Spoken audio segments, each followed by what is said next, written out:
My name is Amir, and I recently completed my MA thesis at the musicology department of the Hebrew University of Jerusalem. My thesis explored the early works of the Georgian composer Ioseb Bardanashvili, and today I will be focusing on one of his works, his first symphony from the end of the 1970s.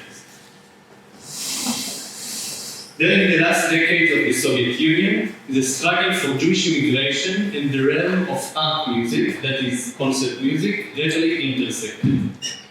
The political movement for Jewish immigration sought to reach wide audiences both within and outside the Soviet Union, and was therefore less interested in elitist fields such as art music, classical music.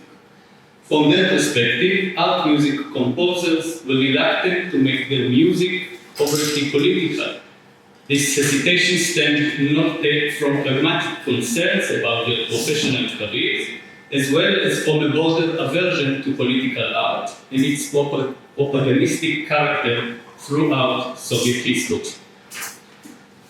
However, today we will discuss a case in which these two spheres did intersect in quite complex, even ambivalent ways. This is the case of Bardanashvili's first symphony, composed at the end of the 1970s. First, we will acquaint ourselves shortly with Bardanashvili, then I will briefly discuss the concept of political potential, which will be useful for our discussion, and finally, I will present 3 examples of such political potential within Bardanashvili's symphony. Bardanashvili was born in Batumi in 1948 and began his studies here in Tbilisi Conservatory in 1968, completing them in 1975. He emerged as one of the prominent young composers in Soviet Georgia during the 1970s and 1980s. His music combined modernistic techniques with deep knowledge of Jewish liturgical traditions, as well as theater music. Bardanashvili didn't immigrate to Israel during the 1970s, when tens of thousands of Georgian Jews left for Israel. Instead, like other members of the local Jewish intelligentsia, he remained in Georgia until the collapse of the Soviet Union. It was only in 1995, amidst the hardships of the civil war in Georgia, that Bardanashvili immigrated to Israel. There he gradually became, and continues to be, one of the most important composers in the local scene. In today's talk, we will focus on the end of the 1970s and the beginning of the 1980s, when, following his graduation, Bardanashvili composed his first symphony, which was his most significant work up to that point. The years during which Bardanashvili composed this piece were crucial for the movement advocating Jewish immigration, both within and outside the Soviet Union. The intensifying tensions between the USSR and the United States resulted in a harsher policy toward Jewish immigrants, which in its turn led to more assertive action by the refused immigrants themselves, known as the refuseniks.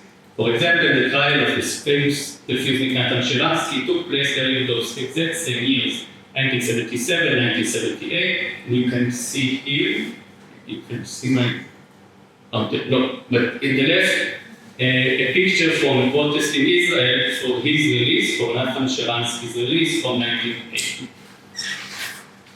And now we arrive at the central question of my talk. Can we consider Bardanashvili's symphony a commentary on this political struggle?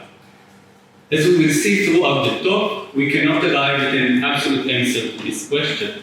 The symphony simultaneously allowed for and resisted political interpretation. To explore this contradictory situation where political allusions are present yet simultaneously blurred, I suggest examining the piece using the term political potential. By this I mean considering various features of the symphony which could suggest a political interpretation, which could connect the piece with a contemporary struggle for Jewish immigration. However, as we will see, the existence of a political potential implies that this isn't a straightforward process. This possible political interpretation must be realized, must be acted on, and it doesn't always do so. And so we will explore 3 instances of such potential within the symphony, and in each case, you will discover that while the political potential exists, it is constantly masked or blurred in a manner, that maintains its political content as merely implied.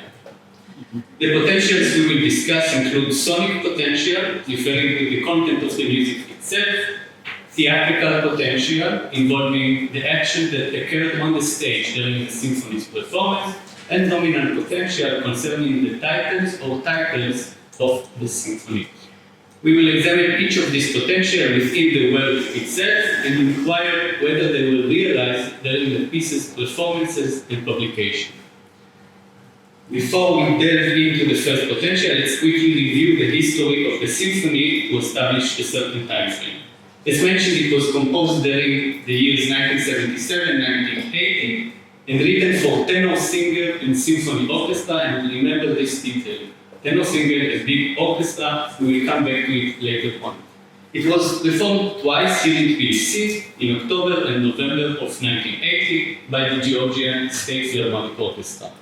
And in 1987, the symphony's score was published by the Soviet compositor publishing house. And as you will see, there are several intriguing differences between each of these time points, between the manuscript, written in 1977-1980, and the performances and the printed version, and we will see it throughout the talk. So, the first political potential we will discuss is the sonic potential, referring to the musical content of the symphony. There are several such potentials throughout the piece, and I will focus on one of the most salient ones. This potential pertains to the citation of a Hasidic nigun named Amir, I believe. The words are based on the 12th of the 13 principles of Jewish faith, according to Maimonides, which state, I believe with perfect faith in the coming of the Messiah, and though he tarry, I will wait daily for his coming.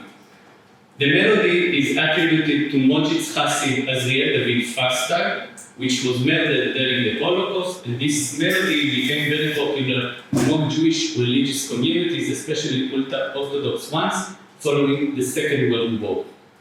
Bardanashvili heard this nigun, this devotional song, on a Hungarian record he purchased in Moscow during the 1970s.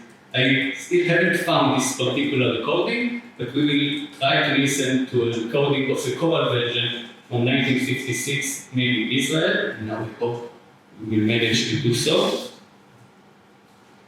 And let me know if you can sing. Wow. You don't hear? Yeah? You hear? Okay. You know me, I believe.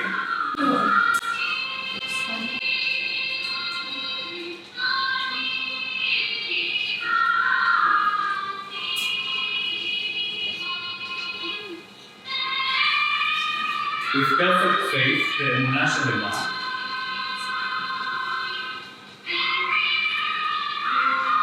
the coming of the Messiah,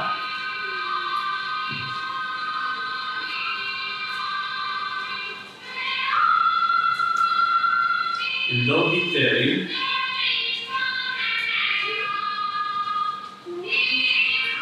and we wait daily for his coming.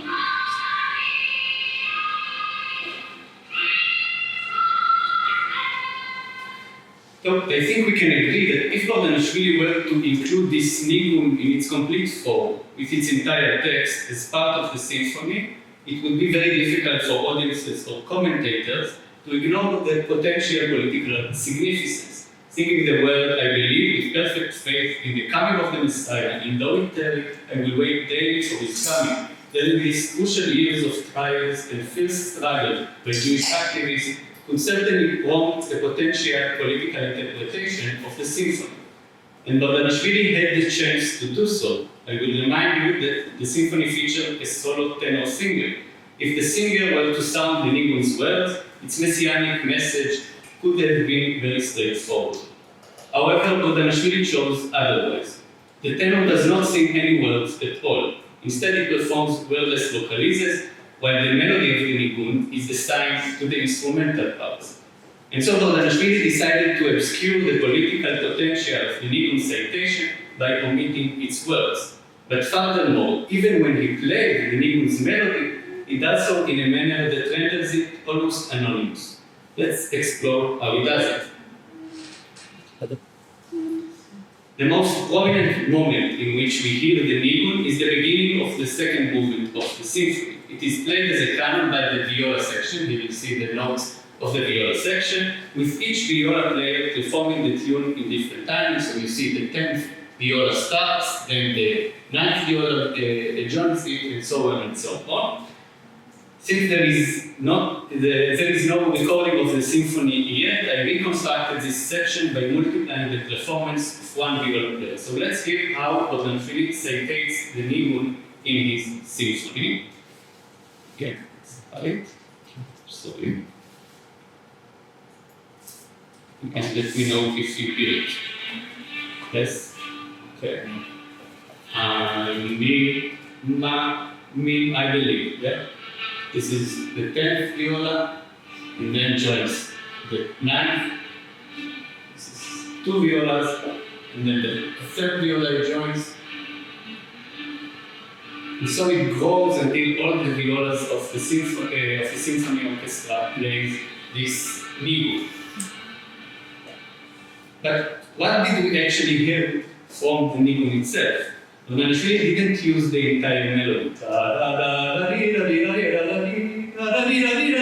doesn't use all this melody. He retained only the first 2 notes, which form a simple interval. By employing only 2 notes, Bardanashvili effectively rendered this citation anonymous. This interval we heard is everywhere. It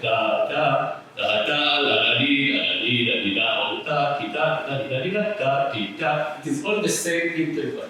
This interval is certainly not exclusively associated with Jewish musical tradition or with the specific messianic message of this Nigun. And so Bardanashvili created a political potential by citating the Ani Ma'amin, the I believe Nigun, that drastically weakened the possibility of realizing this potential by the wordless and shortened manner in which he incorporated the Nigun into the piece. We can observe a similar dynamic, the existence of political potential and its simultaneous blurring in the dramatic theatrical content of the symphony, meaning the actions of the performers. Throughout the piece, some of the performers are not positioned on stage, but rather behind the scene, creating a theatrical effect where the listeners are unsure where the sounds come from. And this setup allows for a dialogue between performers on stage and those who are absent. For example, during the last movement of the symphony, the tenor singer, who remained on stage throughout the entire performance, is joined by a second singer, like you can see here, voces 2. Yeah? However, we can only hear this second singer. He is not on stage, but rather calling his partner, his double, from afar, from behind the scene, and this I'm sure you can see that it's written, זה הסצנה, מאחורי הקלעים, behind the scenes. Even this dramatic scheme of the piece has quite a political potential relating the relationship between Soviet Jewry and other Jewish communities outside the Soviet Union. However, upon examining the manuscript of the symphony, I discovered theatrical components that are absent from the printed version and could have a much more explicit political potential. You can see here on the manuscript, on the left, some handwritten instructions which are absent from the printed version. This is the same place in the score. In the manuscript you can see some instruction, and on the printed it's absent. And those original instructions intended to create a very dramatical scenic action toward the end of the piece. And so it goes. After hearing the second singer, the off-stage singer, the tenor singer who remained on the stage throughout the symphony is enchanted by this distant singing, and he comes down from the stage and joins the second singer backstage. The rest of the orchestra doesn't remain indifferent to this move. Gradually, groups of players begin to abandon the stage as well, disappearing from the audience's view. Toward the end, even the conductor moves away from the stage, leaving only the last viola player who plays the opening of the Anima Amini over and over again. Over and over and over, finally he too leaves the stage while continuing to play this devotional cue. The stage is left empty, signifying the end of the piece. I think we can agree that the political potential of this version, with the disappearing of all the orchestra, is much more direct, much more subversive than the version we saw in the printed score. Bardanashvili almost brings the struggle and its ambition, the mass leaving of Jews from the Soviet Union, to life on stage, transforming the stage itself to a political subject. But again, this potential wasn't realized. As we saw in the printed version, the instructions for the performance to leave the stage were erased. Instead, the theatrical effect remained only in a more implicit way, with the echoing of the additional single off stage during the last movement. The same thing happened in the symphony's performances. As Bardanashvili told me in an interview, the conductor of this performance, Johnson Khitze, decided not to include the mass departure of the players from the stage for unclear reasons. And so once again, we have a political potential that could be quite blunt, but it was only partially realized. The same can be said about our last and simplest potential, the nominal one, relating to the piece's name. I would suggest that if the title, the original title, Ishod Exodus, was used publicly, it would make the political potential of this piece much more straightforward. It casts the entire piece in a specific political light as an homage to the biblical Exodus, the escape of the Israelites from Egypt, and makes an obvious connection with the contemporary Exodus, the one of the Jews from the Soviet Union.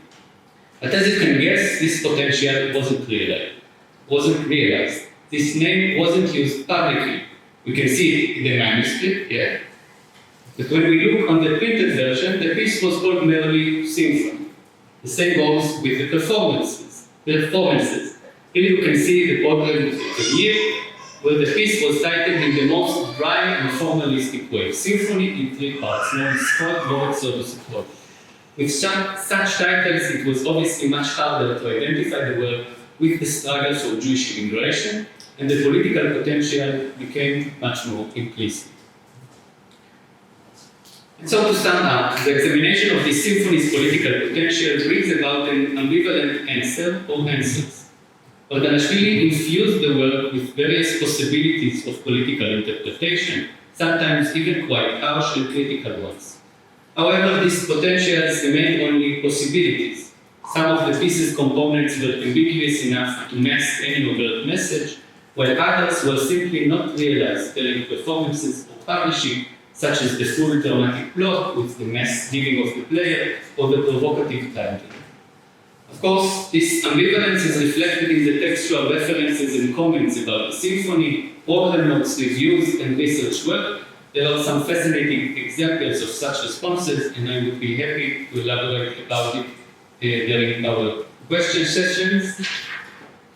We obviously delve into a very specific case, but I would like to conclude my talk by saying this case is indicative of the changing dynamics between art and politics in late Soviet culture under the new and more open cultural conditions of the 1970s and 1980s. Artists, among them musicians and composers, could criticize the political reality in ways that weren't available earlier.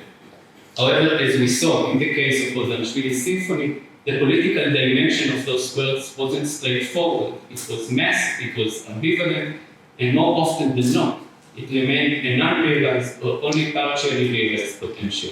Thank you very much.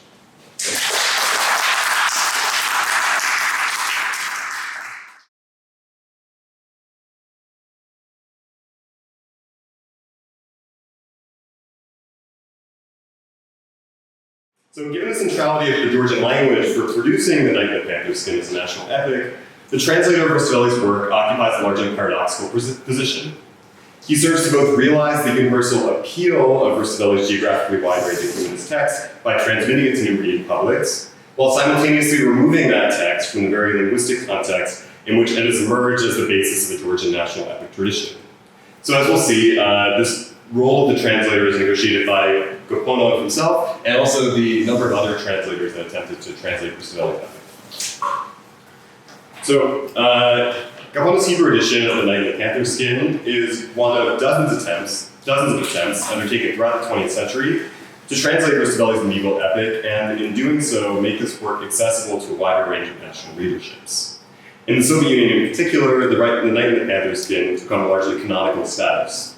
There, Rustaveli's text was granted official recognition by the state as the basis for Georgia's national literary culture, and over the second 7 decades of Soviet rule in Georgia, it was published in more than a dozen print runs with hundreds of thousands of copies circulating throughout the USSR.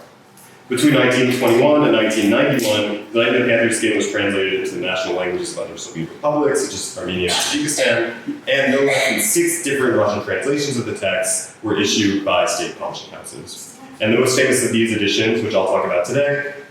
So turning now to the text, it's crucial to note that Rustaveli's work was not only the product of enthusiastic and wide-ranging translation efforts, but that the epic itself is framed by the author as a type of translation. So in verse 9 of the preface to the Night in the Panther Skin, Rustaveli writes, so the Georgian text in English, mostly my translation is simple from Nero or Chudaidat. So this Persian tale translated Untitled into Georgian, like an orphan pearl nurtured hand in hand, I found it and converted it into verse. I have done this unspeakable deed, therefore let my lovely and beautiful player judge it. So here Rustaveli continues the work that he's begun earlier in the preface by describing the process through which his epic was composed and framing the text as an offering to the ruler tomorrow. Yet in verse 9, the author provides his reader with a crucial piece of information. As Rustaveli claims, the text that he has written for tomorrow's consumption is, indeed, not an original composition, but rather the translation and versification of a Persian tale in the Georgian language. While the veracity of Rustaveli's claim here is difficult to prove philologically, the fundamental issue at stake for the purposes of this paper is the notion of authorship that Rustaveli elects to present in his 9th stanza of the preface. For him, the text by which he has chosen for tomorrow to judge him is not something that he himself has written for the ruler, but rather something that he's chosen to adapt from a translation. Indeed, the metaphor of the pearl here, which Rustaveli employs in the second line of the stanza, is not at all incidental. It both links the Night in the Panther's Skin to a common trope in the poetic language of the medieval Islamic worlds, while simultaneously offering a powerful sense of the potentialities embodied in a translated text. It is through the project of translation that an orphan text is cared for and nurtured, only then to be drawn forward into the zenith of its aesthetic refinement by being rewritten in verse. Hence, it's the translated text in particular that he deems worthy to offer for judgment before the leader of the Georgian Empire, and which by favor of subsequent generations becomes canonized as a national epic. So now moving on to the Russian translation, if Rustaveli himself employs translation in order to compose a Georgian text that is later to become a national epic, Rustaveli's 20th century Soviet translators can be seen as engaging in an inverse project. Working within the national cultural paradigms curated by the state, they're charged with preserving the text's national epic character while simultaneously removing the foundational element that links this text to nation. That is the fact that it has been written in verse by Georgian. So now I have here on the slide Sheldon Tbilisi's Russian translation of the text, which I'll read again in my English translation. This wondrous tale that is now remade in song, that is like a native pearl will be nourished by generations, I found and having sung in verse, created a means for doubt, may the charms of my queen add to the ornamentation of my thought. So in Tbilisi's version, the stanza, the term translated in the Tbilisi, which is employed by Rustaveli in the Georgian text, is completely elided. As its equivalent, Tbilisi writes in the first line of the stanza that Rustaveli's text is a wondrous tale, which is now remade in song. Slightly later, he repeats this idea, reflecting the original Georgian text, that Rustaveli has found the tale and then sung in verse. So according to Tbilisi, he found this tale, but notably was not found on the foreign soil of Georgia or of Persia, but instead metaphorically constituted here as a native pearl. And by explicitly obfuscating the Persian origins of the Night in the Panther's Skin, that Rustaveli himself makes the point of mentioning, verse 9 of the Georgian preface, Tbilisi revises the fundamental means through which Rustaveli's epic has come into being. For him, Rustaveli's text is always already Georgian, and Rustaveli's contribution is to have given that text its aesthetic shape. In this way, Rustaveli's own pairing of authorship with translation in the ninth stanza of the Georgian text is severed. Translation is not seen, as Rustaveli presents it, to precede an act of poetic composition in which the text from another language is rewritten and created anew by a different author. Rather, it's something done to the text after that text's status, authorship, and place in the national canon has already been fixed. So Tbilissi's version of the Knight in the Panther Skin, therefore, defends the translation of the threat it poses to the Georgian epic's canonicity by presenting a notion of authorship which separates the poet from translation. Tbilisi reifies Rustaveli's status as an original poet and the composer of a Georgian her text. In other words, for Tbilisi, the non-Georgian origins of Rustaveli's text must be hidden and its markers of translation expunged before the text can be translated into Russian from an original. So, looking at the same verse in the Hebrew version produced by Boris Gaponov, who would have had access both to the Georgian text, to Tbilisi's Russian text, and also actually to a Yiddish edition of the text produced by Hofstein. He pushes back against the notion of translation authorship offered by Tbilisi. So Gaponov here writes, "A Persian legend of old is now sung in Georgian, a dear lone pearl remains present for generations everlasting. I found it and sang it, judgments of the heart permitting, may she pardon me my happy mistake." So unlike Tbilisi, Gaponov explicitly indicates through his translation that Rustaveli's epic first appeared as a Persian tale, and then was subsequently rewritten by the poet in Georgian verse. So in this sense, Gaponov articulates a notion of authorship similar to that of Rustaveli himself, whereby translation and literary composition are viewed as compatible and fundamentally interwoven processes. That is, by composing the Knight in Panther's Skin, Rustaveli has not only sung the legend of old by reproducing it in verse, but he specifically sung it in Georgian. It is affirming this entwinement of translation and poetic composition. It is by affirming this entwinement of translation and poetic composition that Gaponov both preserves the meaning represented in Rustaveli's Georgian text, while also offering the possibility for himself, as the translator of Rustaveli's text, to be viewed as an author in his own right. Through his Hebrew translation, Gaponov not only asserts an interpretation of Rustaveli's national epic, which disputes Tbilisi's suggestion as to the a priori Georgianness of the text, but in doing so, he implies that the translator of Rustaveli could, in the right conditions, become the author of his own national epic. So indeed, this image of the author that Gaponov represents in the ninth verse of the text corresponds with the practical aims that his Hebrew Rustaveli translation was to serve in furtherance of his own career. So in a letter to Arenstein from September of 1968, Gaponov writes, and again, my translation here, "The whole enlightened public in Georgia is expecting the appearance of its national work," it's covered it, in Hebrew translation.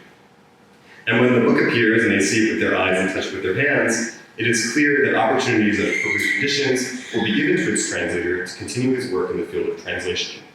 I hope that soon I will join the Writers' Union as a member, but also for this, the appearance of the Knight in the Panther Skin will be both necessary and beneficial." So, Gaponov here expresses his perception in quite a dramatic fashion that the entire enlightened public of Georgia is awaiting its Hebrew translation of the Knight in the Panther Skin.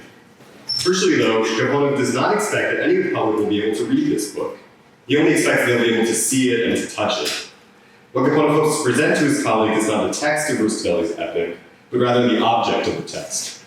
Indeed, it's the fact that such a Hebrew version of the text could exist, and that he could have been its progenitor, that Gaponov hopes will secure his place in the Writers' Union. So the aspirations that Gaponov expresses here to Shlonsky in this letter represent something of a curiosity given the attitudes of the Soviet state towards Hebrew literary production. Hebrew writing in the USSR had effectively been prohibited since the 1920s, when the Yevseksy attempted to eradicate the language from usage, and although some pre-revolutionary Hebrew books remained in personal libraries, there were an extremely limited number of Soviet Jews who could actually read and write in Hebrew by the time that Gaponov had come of age. So, although support from the Soviet state institutions for publication in Hebrew was effectively non-existent, Gaponov's translation of the Knight in the Panther Skin nonetheless received a surprising degree of coverage in the Soviet Georgian press. So, following the publication of an excerpt from Gaponov's translation in the Israeli newspaper Al Mishmar on December 30th, 1966, his project of translating the Knight in the Panther Skin to Hebrew served as the topic of 3 standalone articles in the newspaper Caucasus, his local newspaper on the left, in the newspaper Literary Georgia in the center, And you see Kutaisi there. There's a picture of the Hebrew publication newspaper, Al-Mishmach. And then to the right in the national Georgian newspaper, Communist. And so while I don't have an opportunity here to offer a detailed reading of the press coverage here from these Soviet Georgian newspaper outlets, the fact that this text receives mention indicates, at the very least, a somewhat paradoxical acknowledgement by state organs that, on the one hand, a Soviet writer was translating Rustaveli into Hebrew, which had been not in usage for literary composition in the Soviet Union, and is defined in the Bolshevik Encyclopedia as an ancient language which isn't actually in use in the 1950s. While on the other hand, such a project, a translation project, it was happening, while on the other hand, it would never receive support for domestic publication. And such an acknowledgement here, and I'm concluding, and I give my time to wrapping up, represents the very paradox of the heart of Gaponov's translation project.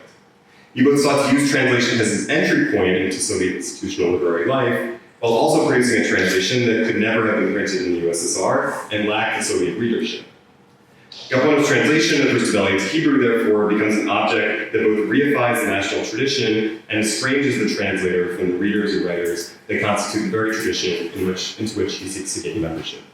And also by reading this text, we can, and reading the dialogue with Shlonsky, we can get a new view on Gaponov's emigration, which just happened 1 year later. So here he's saying he wants to join the Writers' Union, and I think retroactively, his emigration is read as kind of constantly having these Zionist urge to move to Israel. And at the very least, this is kind of a complicated paradigm thing to explore further. So to conclude, just by returning to Shlonsky's formulation, if Shelter Rustaveli serves to represent the soul of the nation's character through poetry, then it is Boris Gaponov who, through translation, probes the unity and singularity of that national character and rests at the edge of its permeable borders. Thank you very much for listening. I have good questions.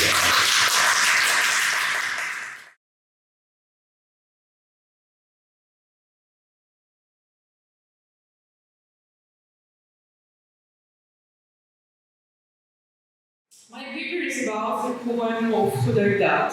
It's one of the most well-known poems written in the Hurrian dialect of the Judeo-Persian languages, known as Bukhari. The poem belongs to the modern era, so for scholars it has so far been shadowed by numerous written works of the Middle Ages that were created in line with the Persian poetical canon. This poem, however, is also misnavi, and as previous researchers, Professor Zaleman, Karl Zaleman, and Dr. Bardanashvili already counted and stated in their articles, it consists of 279 verses. In Bardanashvili's several works, there are the main references of this poem. There is a poem's fragment translated into English in a book in Ben-Zvi's Garden. She also briefly cites data on Caucasus in her article of 2015. It's Haki Kamal and Akhtiar Muharam in a fast schrift d'après non. And she also states that the poem is the only reference to persecutions of Jewry in the early 19th century. The same did Zaleman, who studied it first. In the same article, Bardanashvili refers to a work of Zaleman, and it was published in the 19th century, nearly a century ago and more.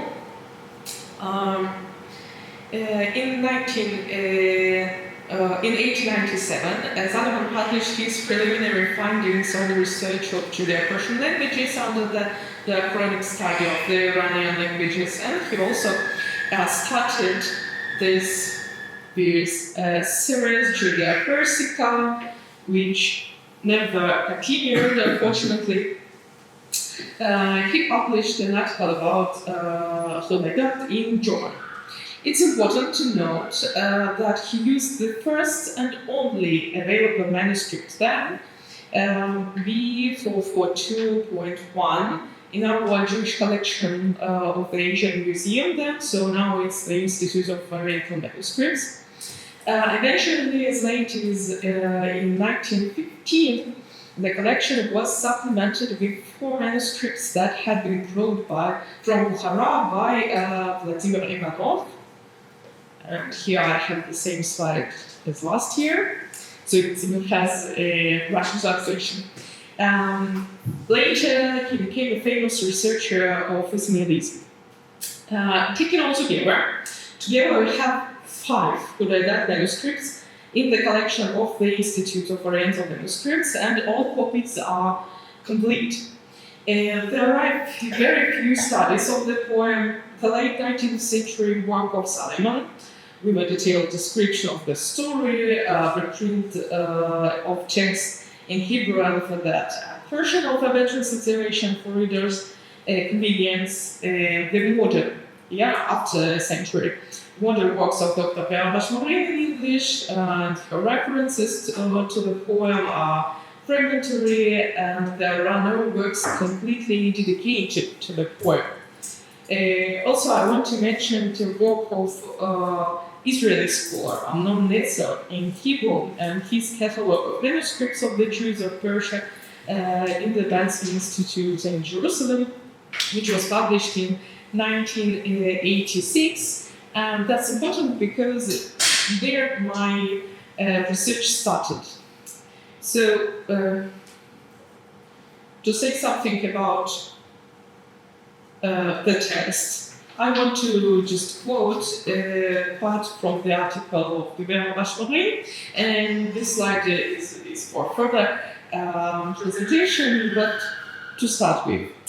The main source of information is her article of 2015, confirming this difficult state of affairs in Bukhara, albeit in less precise terms than one would like, is a shirtless Navi known as Chudaidat, also known as Vayodi Hoidocha, to the memory of little Hoidot, possibly written by Ibrahim ibn Mullah al-Khair, about whom we possess no information. Written in Judeo-Persian, Chudaidat, a Persian equivalent of the Hebrew name Nathaniel, God gave, recounts the martyrdom of a clothed merchant who resists his Muslim compatriots and even unnamed rulers, a cruel pressure to convert him to Islam.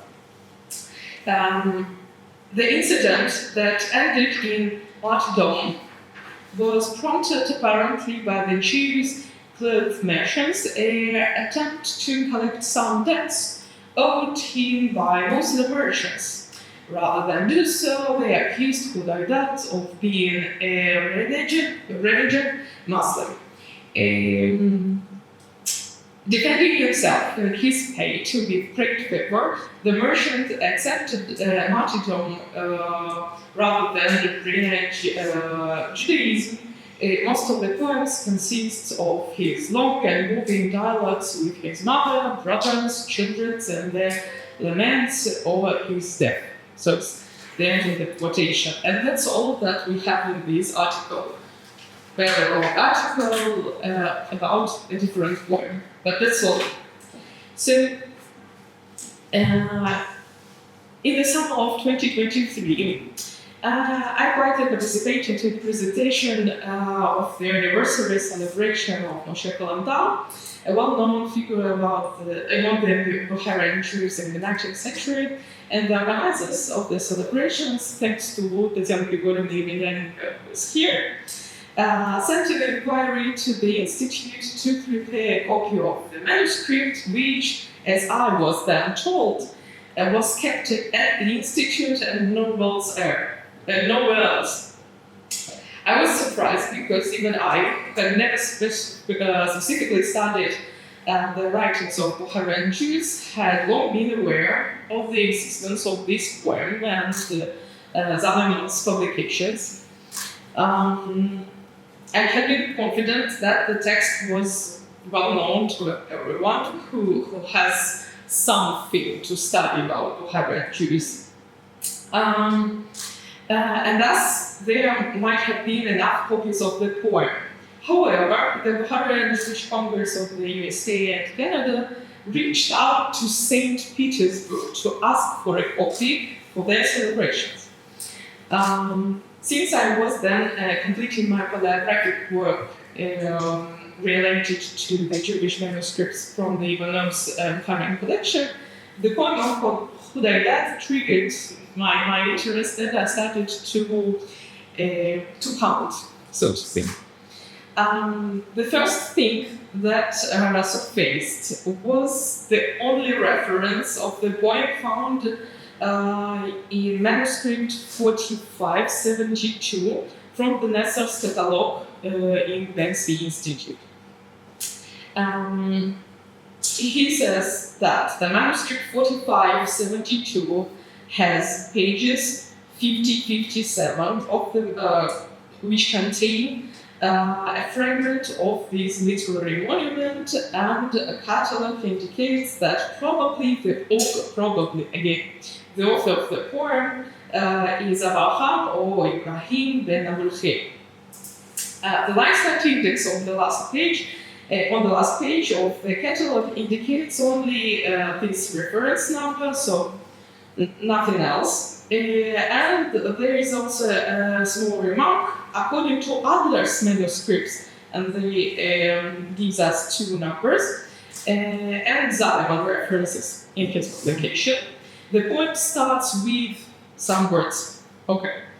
Hence, the second thing that surfaced was that there were two manuscripts in the Alpan Adler collections, which now is in the Jewish Theological Seminary in New York. The catalogue of the Lailashi was based on them, and at present the Adler's manuscripts number 1389 has a reference number of manuscripts 1492 and so on.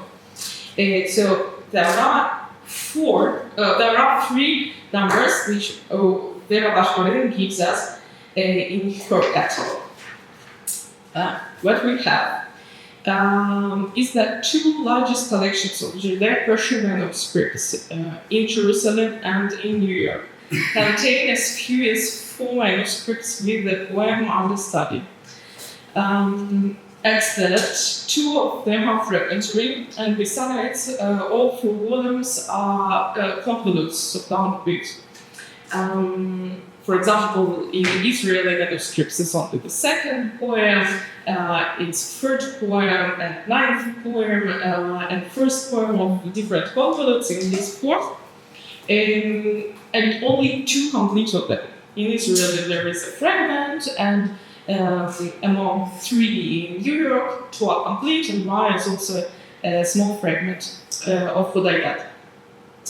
The reference in manuscript 1493 in the Bardanashvili's catalogue also include a work by Lekach, a Zalaman contemporary, about the Judeo-Persian poetry, but unfortunately neither have I read this work, nor have I managed to get it. If you have, please share.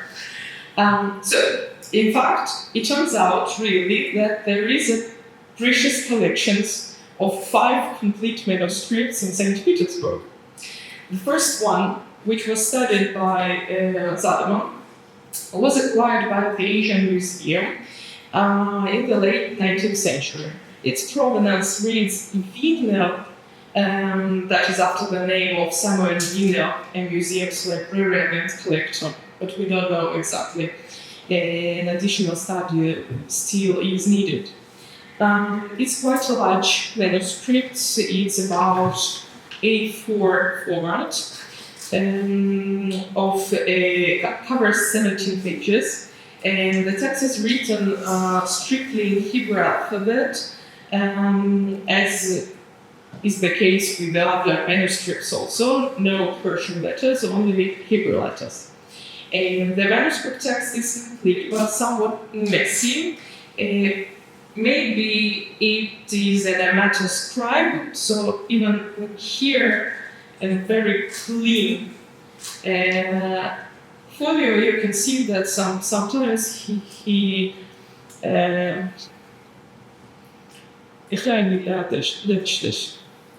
Clappers? Yeah. Blur. Okay. Sometimes you blur the lines. Okay. The manuscript can be dated only as precisely as 19th century without any detail. Which part, the middle of the 19th century. No way to know it until that. I will not dwell on it because the Zaleman's publication deals with dating details, so you can just read his very, very detailed article about it. The second manuscript, A26, brought by Gaponov as part of his Bukhara collections, directly from Bukhara. That's important. Prior to this, the manuscript had circulated among the Bukharan Jews. It's a vertical notepad for records, and the poem text covers pages 90 to 110, and very small in size. The other writings are smaller poetical pieces of various authors, so it's just a notebook for someone. We don't know whom. There are no names of the followers. In view of paleography, the manuscripts dates back to the second half of the 19th century. The next manuscripts, also from the Bukharan collection, A49. The only feature which is very important, you can see that it also covers pages of 33, 41, so it's in the middle of the notebook. Very small one also, but unlike all the other literary monuments or manuscripts, the poem is written not in columns, based verse, but in lines. Each base starts from a new line, written within one line instead of two, and very, very small cursive script. Different script. They call a different script. So probably they belong to different just Bukharan Jews in Bukhara in the beginning of the 20th century. We don't know. Ivanov never tells us in his notes or in his researches from where he found these Jewish manuscripts. The second manuscript, A105, has the same provenance. It contains two poems, and it's the only dated manuscript of 1855. Also very small. First poem here is Seven Brothers by Joseph Bukhari, and the second one is Chudaidat. So that's all for this manuscript that we can tell. What is important that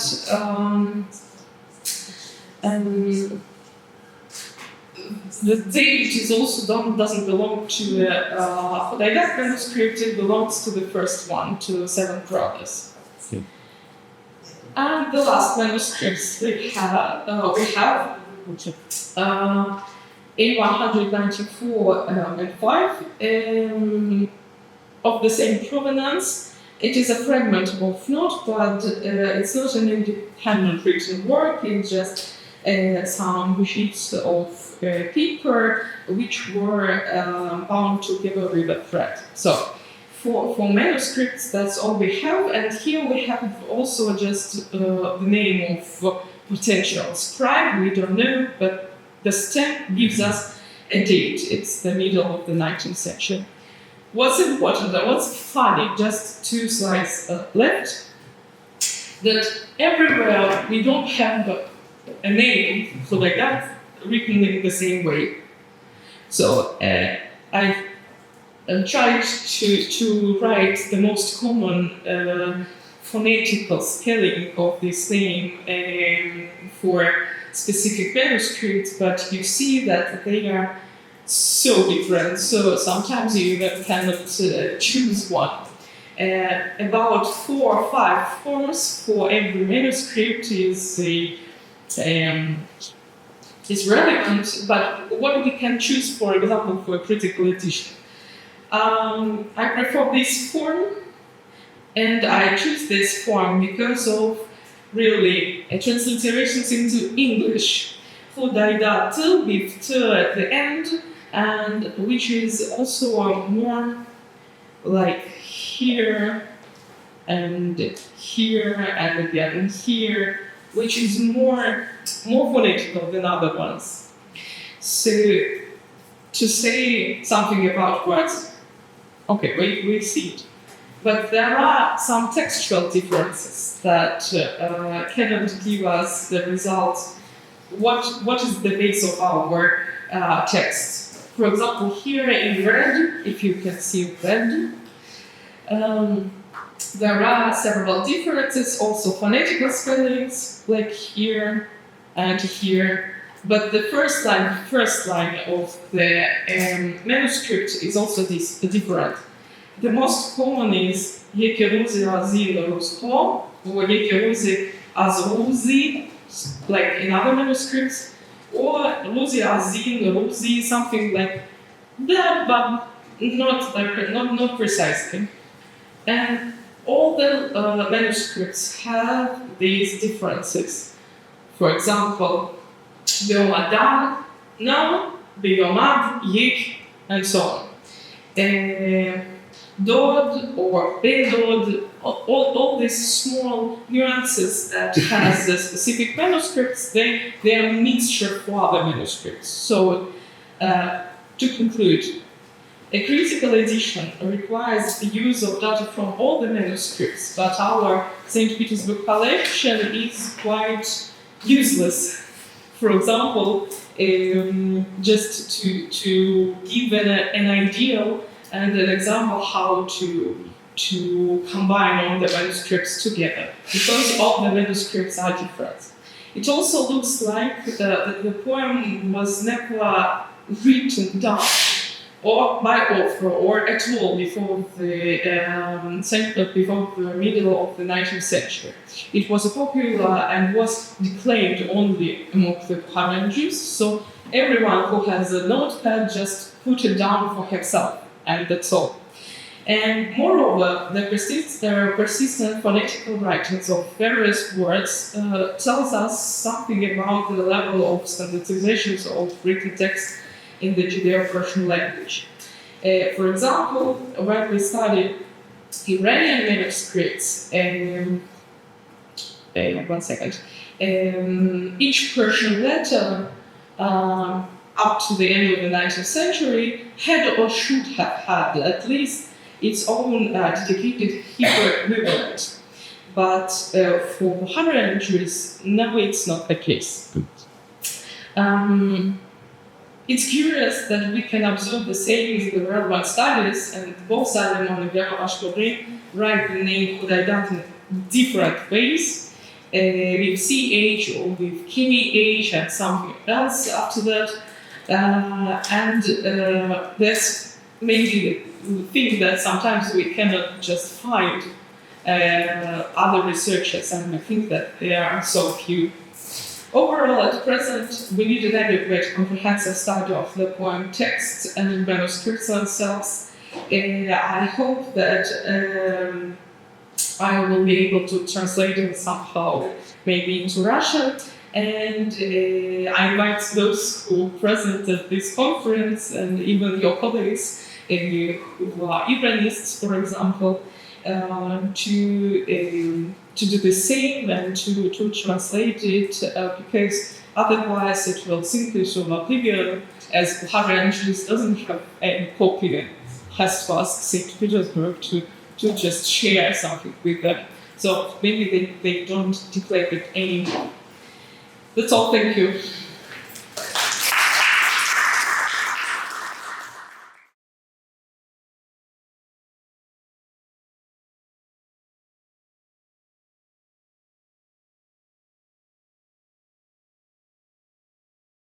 Скажу немножечко про этот текст и поясню, чем условлен такой интерес, такая рамка, которую я взяла.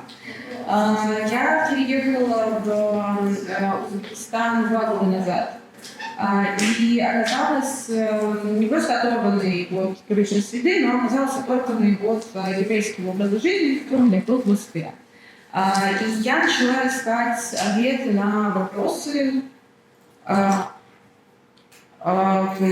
что мне, куда мне пойти на шаббат, что мне делать с материалами моего юного дела, которое до сих пор лежит в Московской синагоге, как дальше вперед жить. Изначально я не нашла вопросы, но как исследователь я начала проводить полевое исследование. И, по сути, сегодняшний доклад – это результаты моих изысканий, моих разговоров с живыми людьми, которые сейчас живут в Узбекистане и продолжают ежедневно принимать решения оставаться там жить. Моя изначальная гипотеза состояла в том, что в современной мусульманской среде Узбекистана нет места еврейскому образу жизни. Частично эта гипотеза опровергла, частично весь доклад основан, я старалась не обращаться к каким-то архивным материалам других исследователей, которые затрагивают этот вопрос, потому что мне было интересно эмпирически понять, достаточно ли метод разумного интервью для того, чтобы получить исчерпывающую информацию о современном состоянии общины, особенно достаточно малочисленной. И второе, мне было важно понять субъективную картину.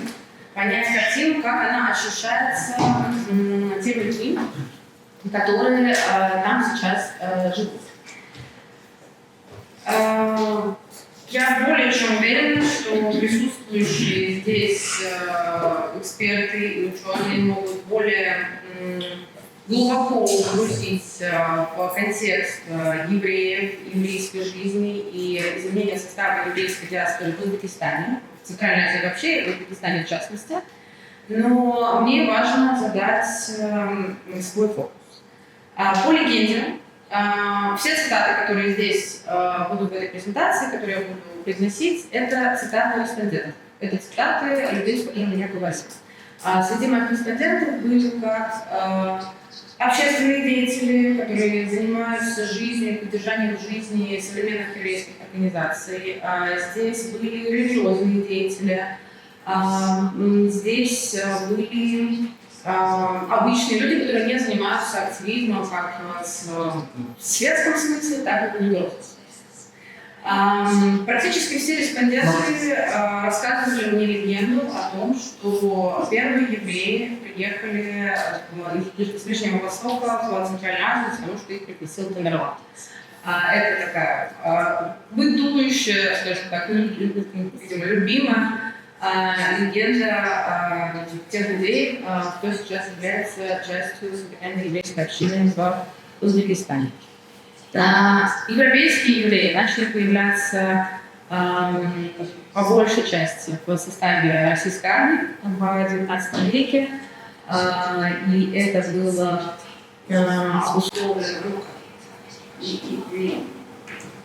было обусловлено захватом Туркестана империи и тем, что вдалеке от метрополии, вдалеке от столицы, у них было больше шансов получить высокий человек, поэтому многие здесь переезжали туда севернее.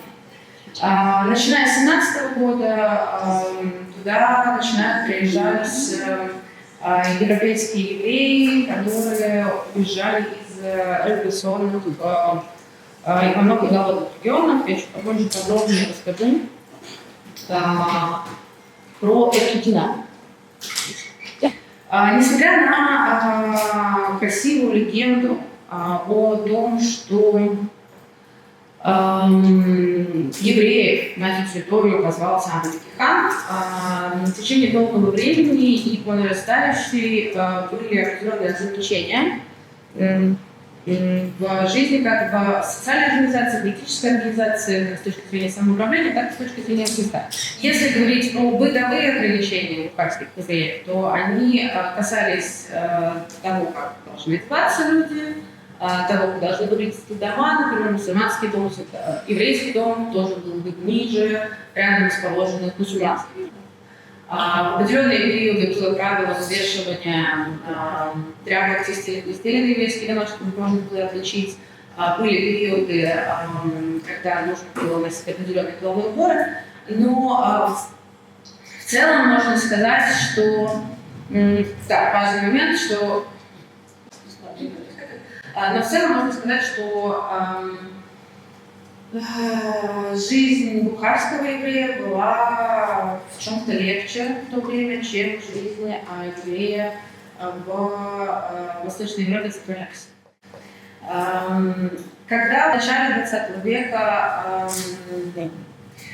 начали приезжать активно в большом количестве европейских евреев, в первое время эти два сообщества не сливались в одно, потому что разные языки молитвы, потому что разные привычки, разный внешний вид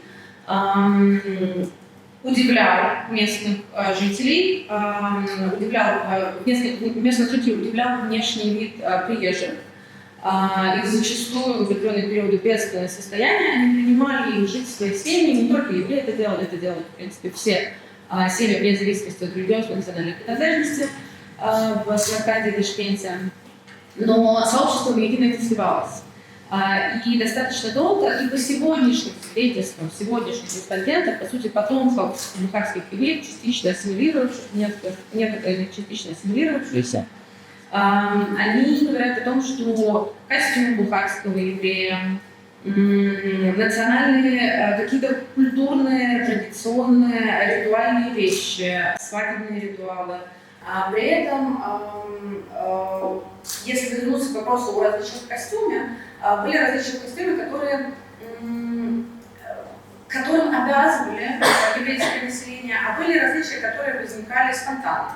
В первое время эти два сообщества не сливались в одно, потому что разные языки молитвы, потому что разные привычки, разный внешний вид удивлял местных жителей, удивлял внешний вид приезжих. И зачастую в определенные периоды бедственного состояния они принимали их жить в своей семье, не только евреи это делали, в принципе, все семьи вне зависимости от религиозной национальной принадлежности в Самарканде и Ташкенте. Но сообщество воедино не сливалось. И достаточно долго, и по сегодняшним свидетельствам, сегодняшних респондентов, по сути, потомков бухарских евреев, частично ассимилировавшихся, некоторые частично ассимилировавшиеся, они говорят о том, что костюм бухарского еврея, национальные какие-то культурные, традиционные, ритуальные вещи, свадебные ритуалы во многом похожи на бухарские и схлопывают, визуально ассимилируют в комьюнити. При этом, если вернуться к вопросу о различных костюмах, были различные костюмы,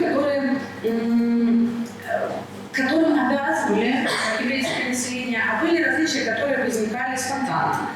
Например, для богатых зажиточных таджичек в 16 конце 19 века было свойственно для того, чтобы показать свою зажиточность, показать свою красоту, богатство своего дома, надевать несколько платьев, 5, 7, 8 платьев одновременно. Это создавало определенный образ, это создавало определенную фигуру, яркость и просто снаряд. Среди еврейского населения, среди еврейских женщин это считалось бескусицей. Они одевались спокойнее, они одевались, как бы мы бы сейчас сказали, сдержаннее. Да, то есть не больше 3 платьев одновременно. До 1959 года перепись населения, которая ведется в Ташкенте, разделяет еврейское бухарское население и европейских евреев, сколковое статистически европейских евреев, босных евреев одно множество.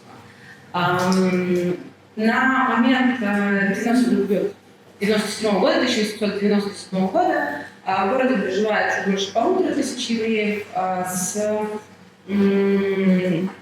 К началу 20 века их число увеличивается, к 40-м годам, к началу Великой Отечественной войны, их число из-за эвакуации увеличивается по разным оценкам, до 200 тысяч человек.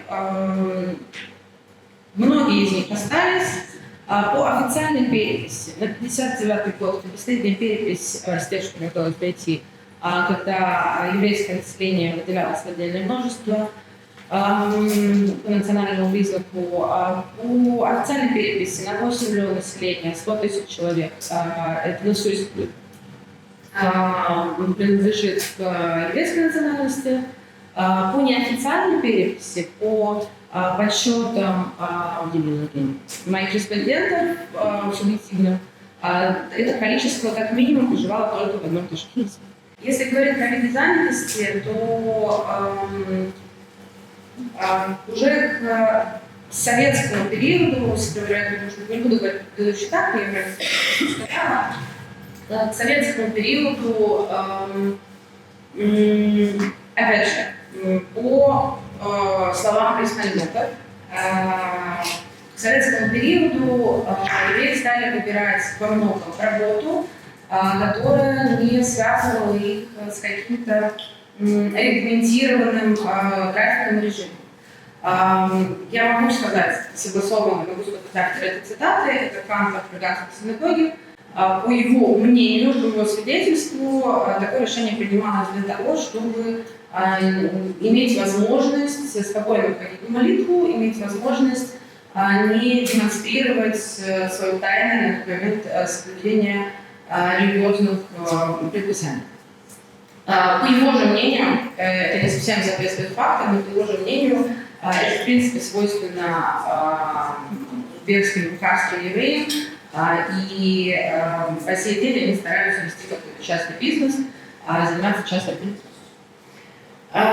По позиции респондентов практически не было бытового антисемитизма в Узбекской ССР. С 90-х годов, а именно с обретения независимости Узбекистана, возрастает исламизация в какой-то момент. Несмотря на то, что в предыдущем президенте это было не разрешено, проявлять какие-то... Женщинам нельзя было покрываться, мужчинам нельзя было носить голову, но все равно скачок исламизации в самом советском периоде произошел.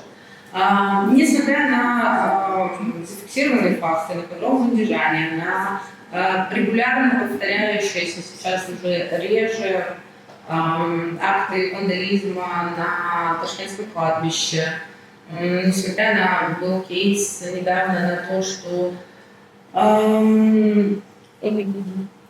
на пару самодельных актов агрессии против израильского посольства. Несмотря на это, современная еврейская диаспора в Ташкенте не воспринимает это как юдофобию, не воспринимает это как какие-то проявления антисемитизма, потому что они не ассоциируют это с движением общества, не ассоциируют это с официальной позицией. И прямая цитата, что мало ли что этот человек подумал, он может быть сам дурак. Мы не будем судить нашу страну, наш город по любым поступкам одного человека. Это повторяющееся рефреном мнение о всех тех, с кем я говорю. Но я очень сильно прошу прощения, я не буду это сказать. Но при этом, я расскажу его словами, но при этом, начиная с 7 октября, очень сильно меняется способ разговора о еврейской культуре. Я решила это проиллюстрировать на примере гастрономических, на примере ресторанной культуры. В принципе, в последние 2-3-4 года действовало 2 ресторана еврейской кухни, еврейской кухни, «Шалом» и «Езегов». «Шалом» — это достаточно старый ресторан, достаточно странно, что его открыли люди, не имеющие никакого отношения к еврейской культуре. И его идеология строилась на том, что там был создан музей бухарских евреев, и когда туда приходили люди, желающим персонал мог рассказать, как это выглядело, как это существовало, как это строилось, и рассказывали непосредственно всем приходящим, всем желающим. В 1922 году, после начала войны между Россией и Украиной, открылся филиал, можно так сказать, ресторана «Езегов», и они тоже ввели определенный сторителлинг, связанный с израильской культурой. У них было идентическое оформление, у них были открытки с видами Израиля, которые они вкладывали в заказы. После 7 октября ethno-confessional переименовалась в фалафель. Они также продолжают делать ближневосточную кухню, полностью поменяли интерьер. Дизайнер также переименовался. И, в принципе, люди, которые так или иначе ведут свою деятельность, отстраивают свою деятельность под израильской или еврейской идентичности, они перестали говорить это публично. Один из моих респондентов гордится ранее принятым решением, что о деятельности своей организации он никогда не рассказывал в публичных каналах. У организации нет публичных телеграм-каналов, нет привычных способов коммуникации, которые приняты в современном мире, особенно среди молодежных еврейских организаций. И сейчас этот респондент говорит, что я молодец, что принял такое решение. Я молодец, что знал, что будет вот так, вот и ни о чем не говорю. Но при этом, возвращаясь к мысли «Достать назад», местное население не считает это проявлениями антисемитизма, не считает это безопасностью. Как вывод этого кусочка маленького можно сказать, что для бухарских евреев и уже ассимилировавшихся потомков европейских евреев, которые переехали в Узбекистан в течение 20 века, гораздо важнее для определения своей собственной идентичности быть частью этой культуры, не быть этническими узбеками, но быть абсолютной частью этого социума, этого общества. Если приходить к теме, к заголовку моего доклада про исход и про большую элиту, по усредненным оценкам более 25 тысяч человек покинуло за 5 лет большой Алии только Ташкент. Если говорить о всей стране, то кто-то говорит, что это 1060, но это немножечко, по-моему, завышенные оценки. В целом, наверное, около 40 тысяч по всей стране может набраться. Почему люди принимали решение уехать? Во-первых, это было... Появилась возможность, появился доступ к этому, и люди сразу же постарались ей воспользоваться. Во-вторых, в условиях, особенно с 91 года, в условиях заново созданного государства, когда разрушилась предыдущая система общества, то есть даже она не всех устраивала, она была понятна. В 1991 году в новом государстве многие не понимали, что их ждет, плюс на фоне национализации, возрастающей национализации в обществе и на фоне погромов, как я упоминала раньше, многие принимали решение переехать. И также респонденты отмечают с некоторым, наверное, с некоторой досадой, что это связано с общинностью еврейской жизни. Если уезжал кто-то из общины, он брал за собой всех. Он брал за собой родственников, он брал за собой друзей, потому что многие вне общины себя не ощущали и не воспринимали. Кто остался? Такие люди есть. Их достаточно мало. Остались те, кто решили, что в Израиле жить тяжелее, в новой стране жить тяжелее. В Израиле, в Америке, в Канаде можно сказать что угодно, потому что Израиль, конечно же, не только в Израиле. И многие съездили туда, крайне приехавшим родственникам, убедились, что жить действительно сложно, и приняли решение остаться там, где все понятно. Этих людей было меньше. Те, кто оставался по причине ухода, есть такие люди, есть... Рассказывали мне про таких людей, у меня, соответственно, таких не было, кто оставался, потому что нужно ухаживать за молитвами, или потому что не могли, это касалось в основном раввинов, не могли уехать из синагоги. За прошедшие годы они все-таки уже все, может быть, уехали. Я говорю про общую массу. Сейчас те люди, которые продолжают принимать решение не уезжать, это уже потомки, дети, те, кто принял это решение в 90-е. Я здесь привожу цитату Пантера фриганского. Он говорит, что у них есть молодежь, кто едет туда зарабатывать, получает паспорт, зарабатывает, так или иначе либо оставляет паспорт, либо просто с законом приезжает в Узбекистан и заводится там хозяйство. Потому что в Израиле проще заработать деньги, а он заработает больше, как логично, обычный экономический довод. Есть те, кто съездили и приняли решение остаться, но нет тех, кто колеблется. Нет тех, кто думает, что Ну вот я сейчас тут посижу лет 5, а потом уеду. И третья группа – это те, кто принимают решение оставаться, жить и строить свою жизнь в Узбекистане. Они считают, что это их страна, они не видят, не воспринимают себя безопасно. Вот эта информация, я очень уверена в этом слайде. Не все я успела проверить, опять же, по общению с несколькими респондентами. В Бухаре есть две синагоги, та, которая в центре, здесь написано, что она мемориальная, это не совсем так. Она выполняет больше музейную функцию, там проходят молитвы, но более активная община во второй синагоге. Одна община в Фергане, одна синагога, простите, пожалуйста, в Фергане, две в Самарканде, 3 в Ташкенте. И в Ташкенте и в Бухаре есть школы, где можно учить иврит, где есть классы отдельные с изучением иврита. Последний тезис, он у меня самое большое сомнение вызывает, потому что в паблике есть информация о том, что это так, но никто мне лично в лицо, глаза в глаза не сказал, что мы вот там иврит учили. Видимо, это история для моего дальнейшего интереса. Если говорить о жизни общины, наверное, правильнее всего рассказать об этом на примере Ферганы, потому что по тезису своего Пантера, чем меньше община, тем она сплоченнее. И именно там удается, если можно так сказать, максимально близко воспроизвести еврейское выживание в современном Узбекистане. Примерно 20 семей живет в Фергане и в долине в целом. Примерно 50 карты ашкеназские.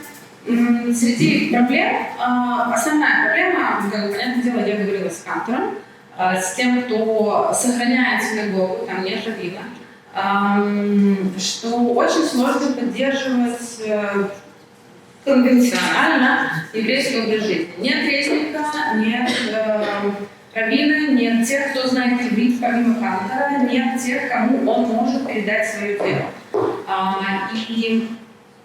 Большая проблема сообщества, в принципе, во всей Центральной Азии, что невозможно вести гиюр. Из-за этого большое количество смешанных браков, потому что партнеры не могут пройти принятие. Про молодежную жизнь быстро пробегусь, чтобы не задерживать.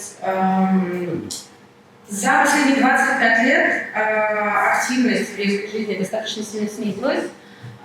И здесь респонденты отвечают, что большое количество семей, где есть подростки, не включается в какую-то активную коммуникацию, не интересуется ни культурой, ни историей, хотя, в принципе, их можно было бы вернуть в несколько сообществ. Отдельный кейс, отдельная история, это, в принципе, про поддержку со стороны государства. Все респонденты, которые занимаются какой-либо общественной деятельностью, говорят, что из-за того, что стало мало людей, общественные организации перестали ими интересоваться их судьбой. Одновременно есть достаточно ощутимая, можно так сказать, поддержка со стороны государства. Она мелкая, она не системная, но она достаточно эффектная иногда. Самый громкий кейс, про который говорят, наверное, последние лет 10, просто я прям вспоминаю, это про защиту от сноса синагоги. Когда нет синагоги, когда вступился именно комитет по делам религии при кабинете министров. И эта периодическая поддержка убеждает тех, кто живет в стране, в том, что они не нужны там, и из-за этого, в том числе, они не уезжают. И, наверное, быстрый вывод моего первого этапа, первого подхода к этому полю состоит в том, что даже постоянные члены сообщества, те, кто поддерживает его жизнь, не сходятся в едином мнении, что будет происходить с современными евреями на территории Узбекистана в Центральной Азии. Часть считает, что, я напишу правильное мнение, часть считает, что община будет расти за счет тех, кто сейчас уезжает с России и Украины, за счет тех, кто возвращается, потому что по разным субъективным оценкам около 60% большой арии так или иначе в том или ином виде живет в Узбекистане до Беларуси. И есть даже мнение, что кто-то будет переезжать из него. Есть те, кто считает, что в будущем в Центральной Азии, если иудаизм сохранится, то это будет прерогатива буквально нескольких человек. Наверное, все. Спасибо большое.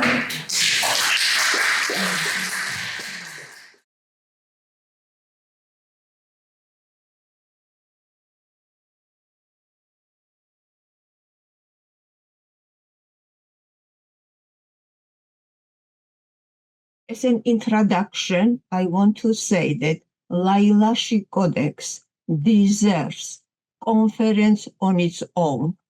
We won't be able to fit all the material in this short time, but I hope to give you a little taste of the Lailashi Codex. Also, after my presentation, I am happy to share a link to another recording. We had a Lailashi presentation in Oxford on Zoom and several other places. And I am happy to share links to the web page and to the YouTube channel where you will find more information about it. So let me start with screen share and let's dive into the Lailashi Codex area. Can you signal me if you see the screen from the beginning? Yes, we see it. Everything's all right. Is it full screen? Have you got the full screen? No, it's not full screen. You should, don't know, open it. Yes. Yeah. Now I see it will come. Yes, you've got it. Fantastic. Thank you very much. Now, first of all, just a little background where Lailashi is located. And I hope on this map you see where Lailashi village is, and you see the snow-covered Caucasian mountains. And what you see in the red circle right here, it's the peak of Caucasian mountains called Ushba.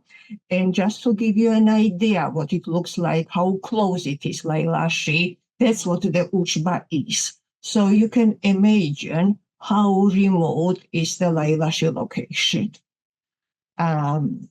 Now, let me give you another preview just before we go into the manuscripts. Now, what you see on the right side hand on the lower corner, it's Tbilisi. And you can see on the opposite side, on the left side of the screen, upper top, you will see Lailashi village. So you can see how far you are located from Lailashi. It's about 280 kilometers.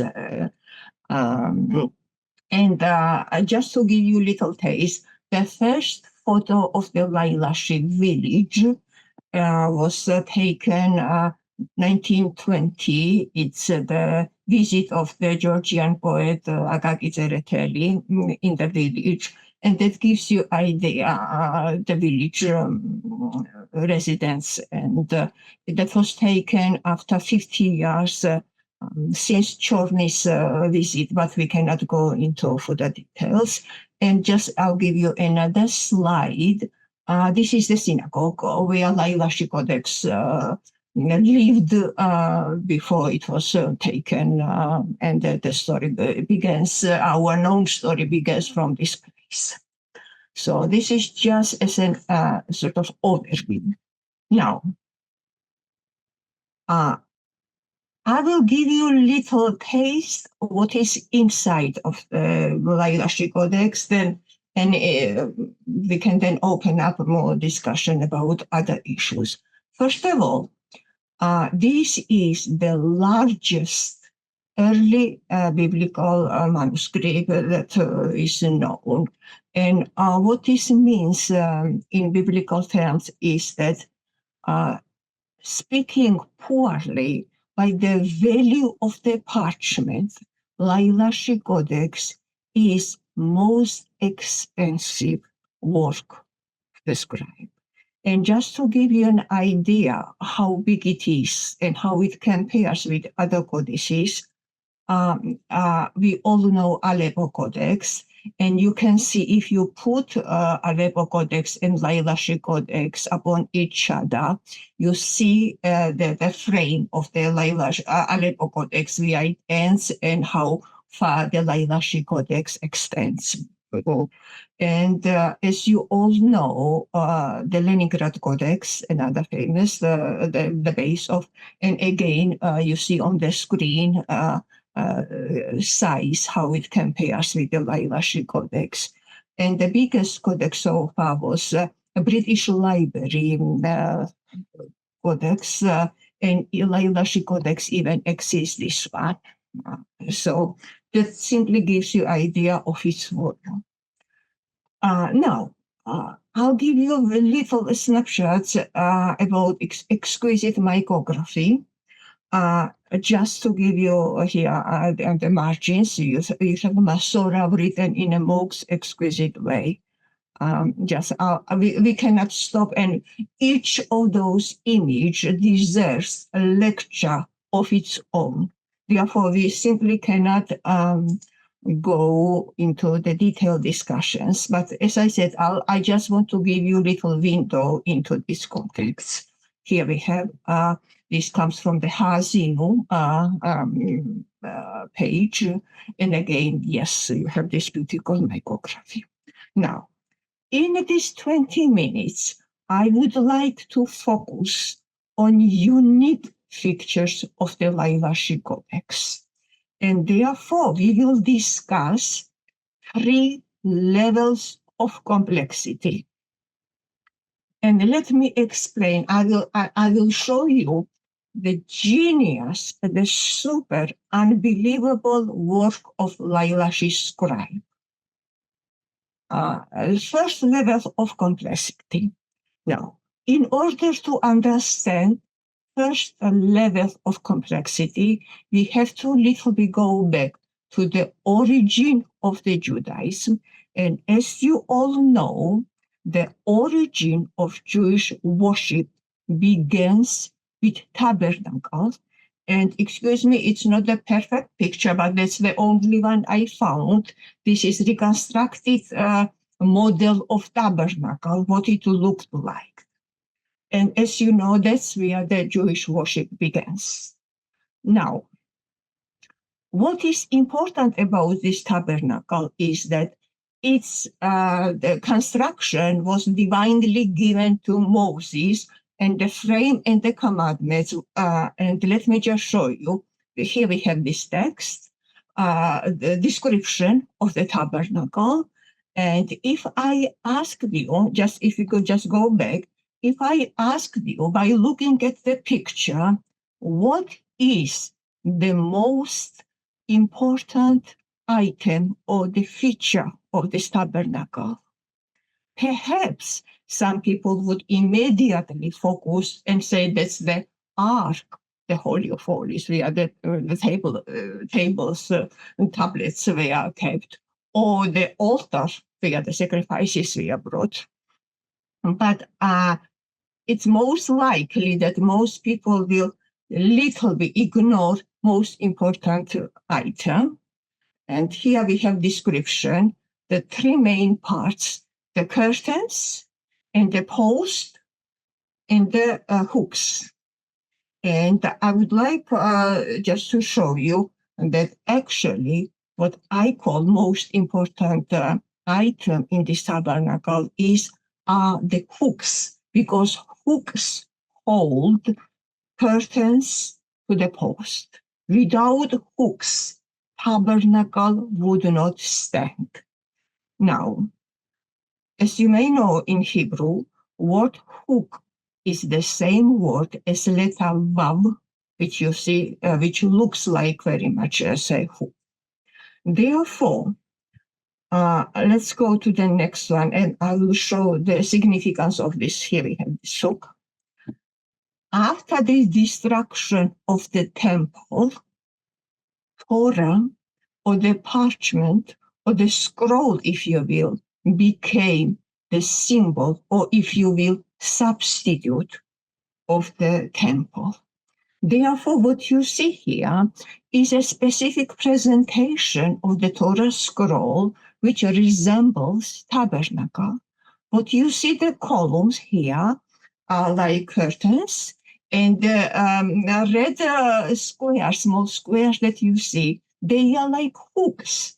And those curtains are attached to the posts, and posts are the empty white spaces you see between the columns.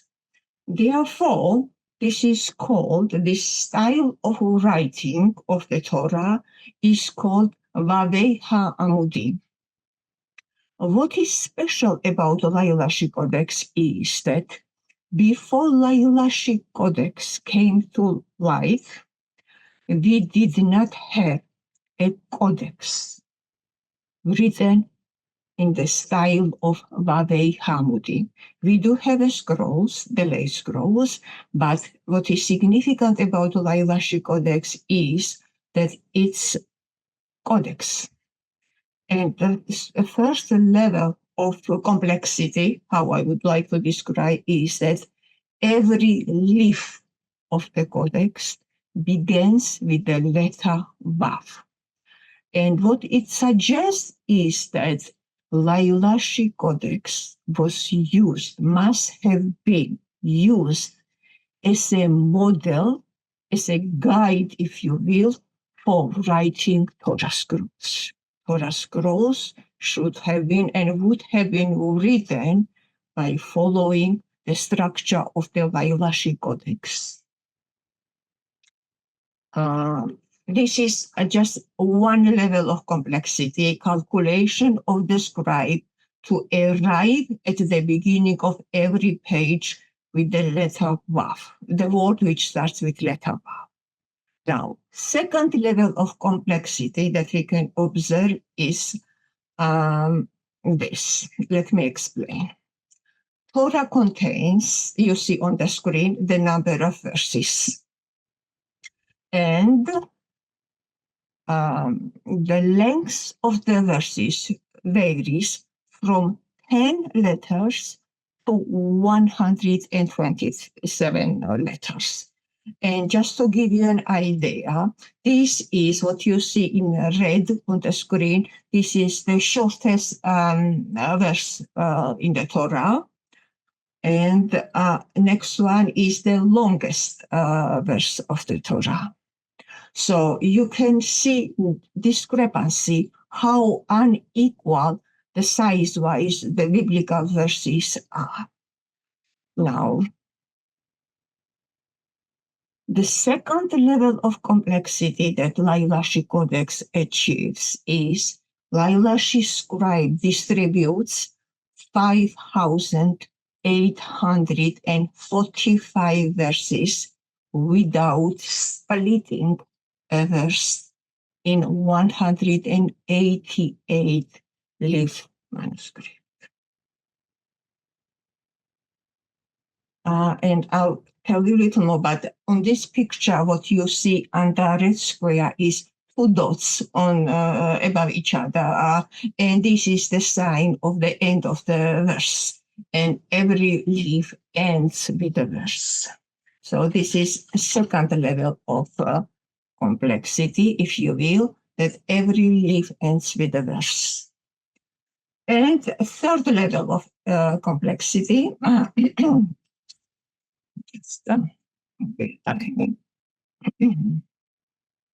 yes, fine. But third level of complexity, Torah contains letters, words, and verses, as you see on the screen. Modern Masoretic manuscripts mark midpoints of all three denominations, midpoints of the letters, midpoints of the words, and midpoints of the verses. Now, if you look at the picture, you realize that it's easier to mark midpoint of the letters because you can calculate how many letters are and then you know exact point when you arrive.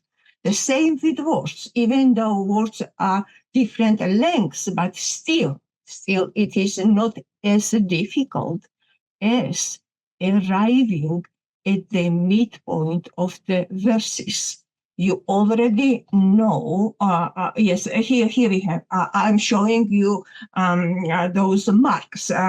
Lailashi Codex, besides its textual content, has many paratextual peculiarities. And those are 3 points, the 3 images that you see are the images, the middle point of the letters, midpoint of the words, and midpoint of the verses of the book. As you already know, the length of the verses varies from 10 to 127. So, Lailashi scribe distributes 5,845 verses so precisely that he arrives at the midpoint of the verse on exactly mid-leaf of the book of the Codex.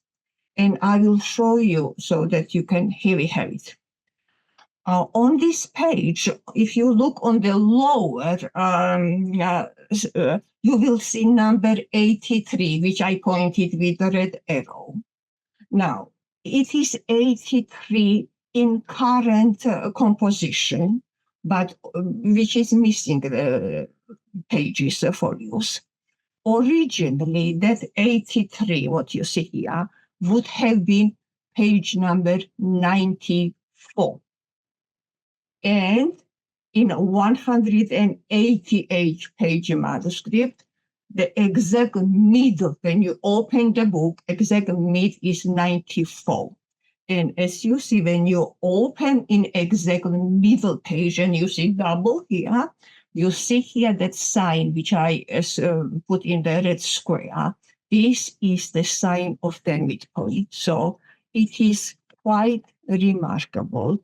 So far, I mentioned, of course, Aleppo Codex, we don't have to compare, but I mentioned the Leningrad Codex and I mentioned the British Library Codex and other codices. Those scribes could not achieve that precision. So this is quite a significant skill of the Lailashi Codex. So just to go very quickly, so a third level of complexity consists in that Lailashi scribes made midpoint of the Torah to make midpoint of his book, of his codex. And just to give you an idea of what we are talking about, look at this picture, and each cell, each cell represents a page, and you see how precisely you should calculate those verses to arrive exactly at the middle. So it is a quite remarkable achievement. Here we are. Again, to summarize all 3 levels of complexity. And let me just watch the time. Yes, we are fine, I think. Here we are. Just to give you an idea. Yes. I just wanted show perhaps stop screen, stop share.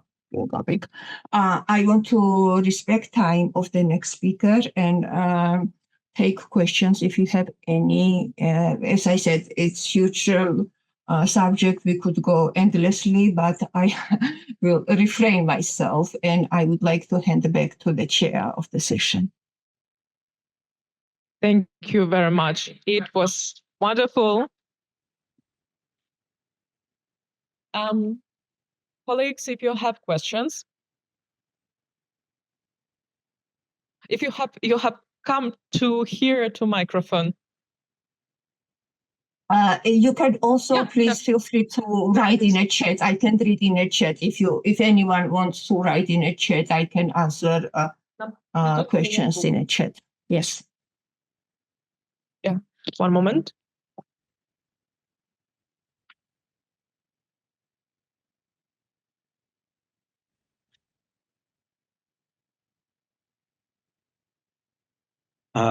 Thank you. This was simply a fascinating lecture.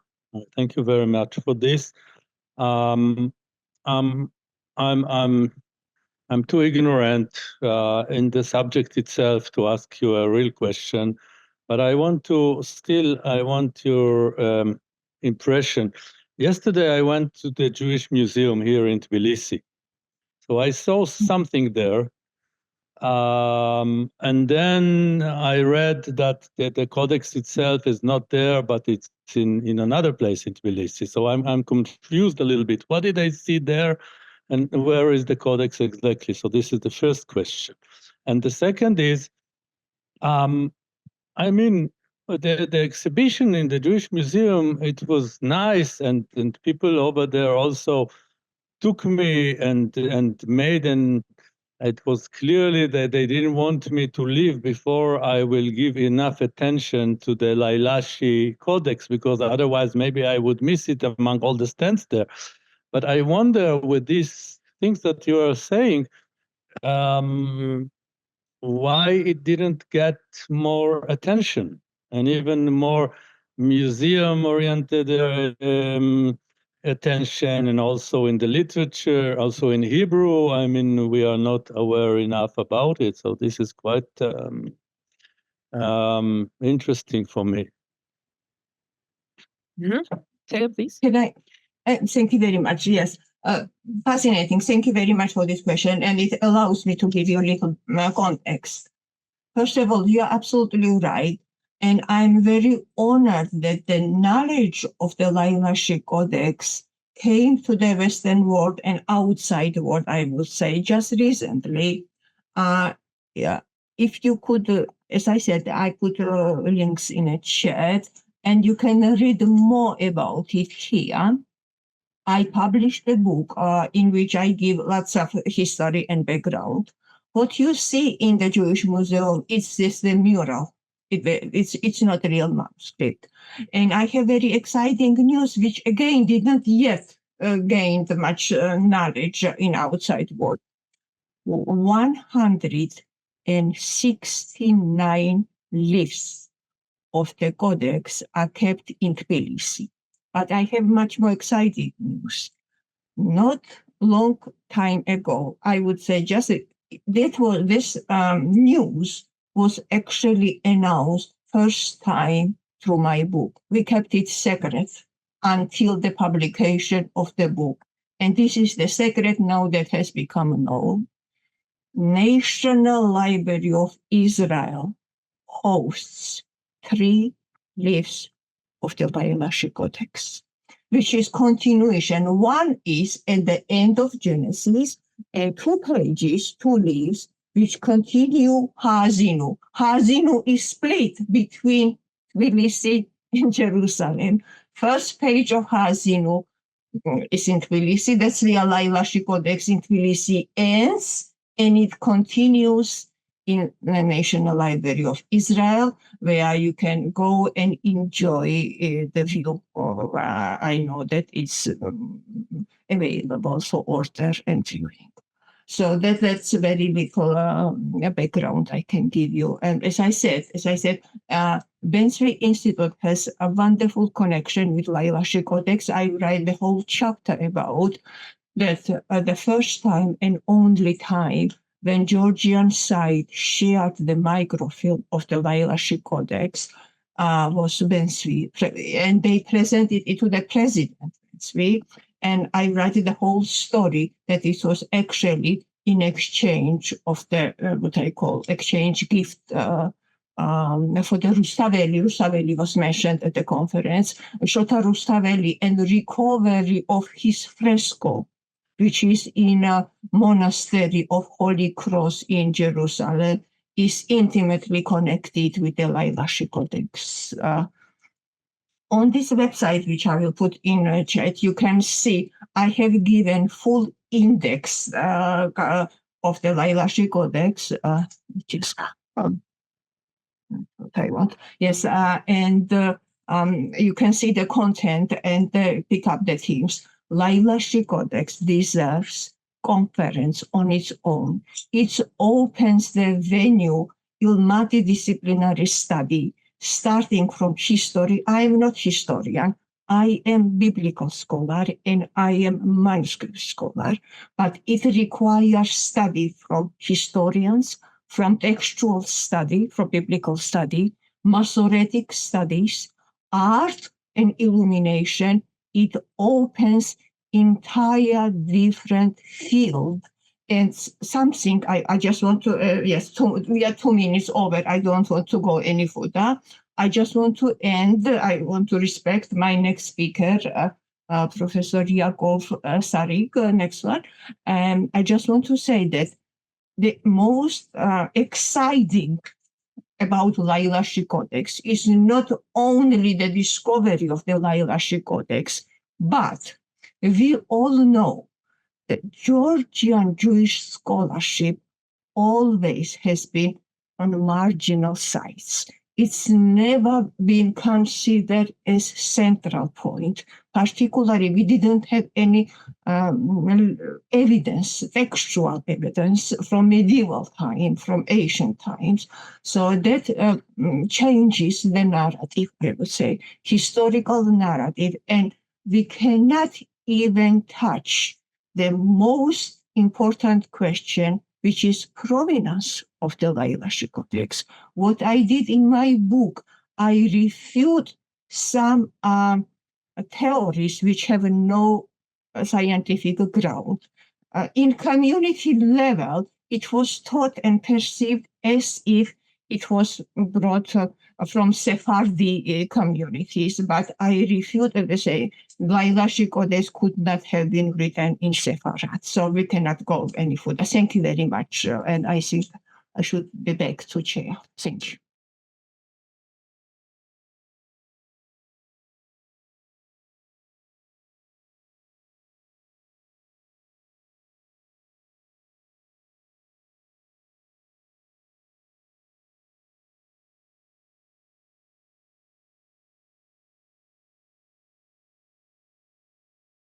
The folk legends from the Caucasus blend historical and geographical facts with supernatural components. These tales often incorporate fictional elements to elevate the stories surrounding individuals or locations. This phenomenon is exemplified in the hagiographic accounts of religious figures within the Caucasus Jewish community. Popular literature thus serves as a vessel for creating communal heritage. The story's historical background is sometimes blurred with folklore. Rather than serving as a direct mirror of truth, these stories offer a distinct perspective on tradition and allow for constant improvisation and adaptation. The legends provide insight into the context of Jewish life in the Caucasus region. Numerous narratives reinforce the community's faith in the authority of established official and popular figures. Moreover, these narratives strive to mitigate any personal or communal tensions that may arise. My lecture focuses on narratives that explore the connections between mountain Jews in the North and East Caucasus, specifically Georgian Jews and the Muslim population. My investigation will uncover tensions between the local Jewish community and the Muslim population through popular narrative expression. The legend God's Revenge is a prime example of the religious and social segregation between Jews and Muslims. Historically, Cuban Jews and Muslims lived on opposite banks of a river, leading to conflicts marked by hatred and bloodshed. The idea of constructing a bridge to connect the two communities was strongly opposed by members of both societies, driven by fanatism and a desire to maintain the separation. Yet, as it unfolds, the story takes a positive turn depicting how the Jewish and Muslim residents eventually welcomed the bridge's construction. Upon its completion, locals from both sides of the river celebrated unity and harmony. However, a recurring theme in the narratives from the Caucasus and for the endeavors of Jewish leaders to maintain a sense of separation from Muslim society and navigate the challenges posed by the conversion of young Jews. In the Eastern Caucasus, in the Jewish community faced zealous Muslim activities led by local feudal rulers aimed at pressuring them to embrace Islam.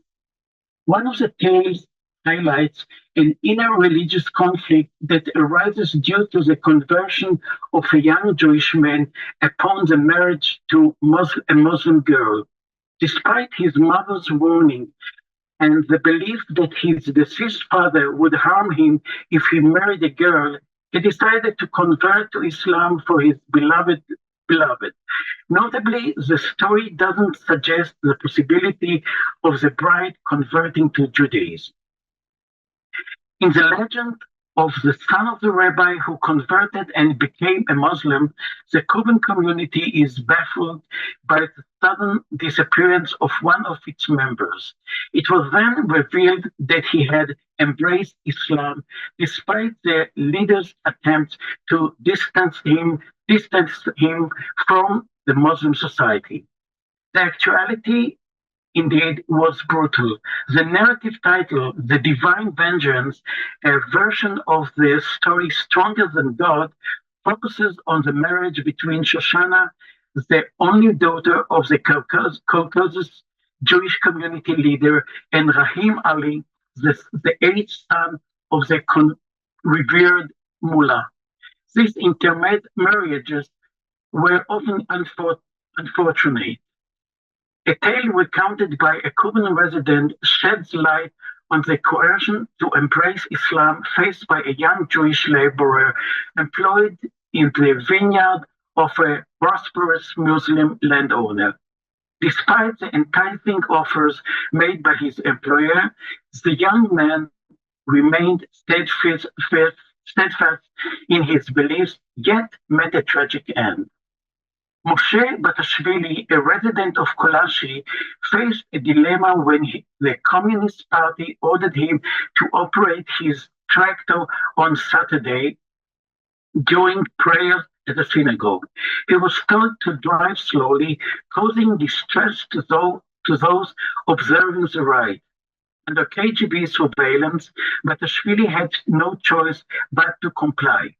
This act of harassment was in response to the Jewish community's opposition to the confiscation of their synagogue, mirroring a similar incident in central Russia. The exceptional nature of the mountain Jews is evident in a variety of popular tales that focus on the breach of taboos by members of the community. This includes conversion, violation of the Sabbath, possession of Torah scrolls by impure individuals, and neglect of religious holidays. The narrative Planting Onions and Garlic sheds light on a unique relationship between the mountain Jews and the neighboring non-Jewish population. It reveals a disagreement between the Jews and the Muslims over a Jew's breach of the prohibition against planting garlic alongside onions. Through a supernatural encounter with the demons in his bedroom, the Jew is compelled to remove the forbidden plants from his garden. This action aims to resolve the discord between the Jewish community and the Gentiles due to the transgressive behavior of the Jew. The account titled Consequences for Those Attempting to Desecrate the Body of an Honorable Individual takes place at a revered sage's tomb, a pilgrimage site for believers seeking solace in times of distress. Two non-Jewish oppressors plot to remove an organ from the deceased man's body and cast it into a nearby stream. Their malicious plan is disrupted when two serpents emerge from the grave and fatally strike the oppressors. The emphasis on mutual aid is in certain stories highlights the mountain Jews' perspective on social coherence. Within this ethnic group, there is a notable regard for communal bonds, self-pride, and familial moral support. The Jewish tales from Caucasus consistently emphasize the value of individual care and mutual aid, underscoring their significance in the community. Blasphemy is strongly condemned in Mountain Jewish tales, with fear and intimidation playing a key role in maintaining communal unity. This is achieved through stressing the importance of adhering to traditional moral values and promoting a sense of solidarity within the society. As a result, stories revolving around local beliefs and practices often include supernatural encounters. These customs tend to focus on punishment by demonic forces, a belief shared by both Jewish and Muslim communities. Despite facing persecution and the constant threat to their existence, the Jews are depicted positively as providers of life to the non-Jewish community. The Muslims acknowledge the ability of Jewish leaders to protect them from illness and other hardships, as shown by their belief in the power of these dignitaries to control the weather. Such popular stories relate to a devastating drought affecting both Jewish and non-Jewish population in Georgia. The respectful plea for aid from the Jewish sages in this account acknowledges their contribution to the wider society. The geographical location of a rainfall event is significant in the popular consciousness. During drought, a customary practice emerged which involved visiting the graves of righteous individuals. One such account tells the story of Jews gathering at an ancient cemetery by the resting place of the revered sage Simanashvili. It was firmly believed that praying at his gravesite would result in the much desired rainfall. In the same vein, Shota ben Yonah Atanilov of Kulashi documented the extraordinary feats accomplished by sage Moshe. Not only did he heal individuals afflicted with grave ailments, but he also assisted burned women in becoming pregnant. Moreover, he exhibited his miraculous abilities during periods of drought. The fame of this extraordinary act reached even the non-Jewish residents who turned to him in prayer, seeking his intervention to bring rainfall. During a revered drought, a delegation representing the Pravoslavi community was dispatched to Sage Moshe by the Russian ruler of the region. Sage Moshe's efforts focused on the Jewish cemetery in Chernobyl, where a group of yeshiva students gathered for prayers, pleading for rain. The plot is founded on the conviction that prayers can influence the occurrence of rainfall and on the deep admiration shown by non-Jewish individuals towards a Jewish sage known for his miraculous deeds. Conversely, throughout history, the Jewish community has faced harassment and prejudice from the local population. This surfaces in the propaganda that targeted their religion, enforced closure of synagogues, and restricted religious practices, including circumcision and assassination of prominent figures within the Jewish community, including Rabbi David Bezel and the sage Michael Davidashvili. These occurrences typically coincided with the Passover season, when rumors circulated about Jewish individuals requiring the blood of a Christian child for matzah preparation. Such events rose numerous legends.